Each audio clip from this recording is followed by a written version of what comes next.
7 പ്രാവശ്യം വീണാലും 8ാമത്തെ പ്രാവശ്യം എണീക്കണം എന്ന് നമ്മൾ പണ്ടൊക്കെ പറയില്ലേ, അത് ആ സാധനമാണ്. പക്ഷെ ഇന്നത്തെ കാലത്ത് കുട്ടികളിൽ അല്ലെങ്കിൽ എല്ലാവരിലും ഒരിക്കൽ പോലും വീഴാൻ ഇഷ്ടമില്ലാത്ത ആൾക്കാരാണ്. ഈ വീഴ്ച എന്ന് പറയുന്നത് ഭയങ്കരമായിട്ട് പരീക്ഷയിൽ തോൽവിയോ അല്ലെങ്കിൽ ലവ് ഫെയിലിയറോ മാത്രമൊന്നുമല്ല.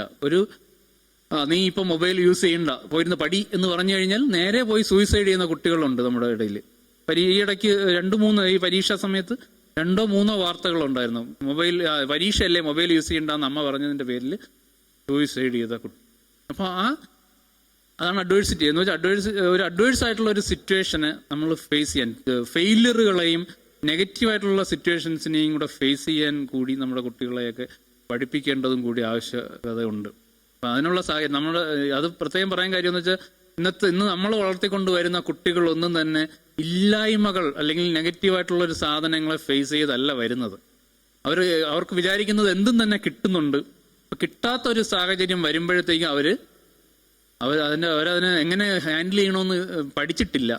അപ്പൊ ഇറിറ്റേറ്റഡ് ആവും, അജിറ്റേറ്റഡ് ആവും, നമുക്കിഷ്ടമില്ലാത്ത രീതിയിൽ അവർ ബിഹേവ് ചെയ്യും.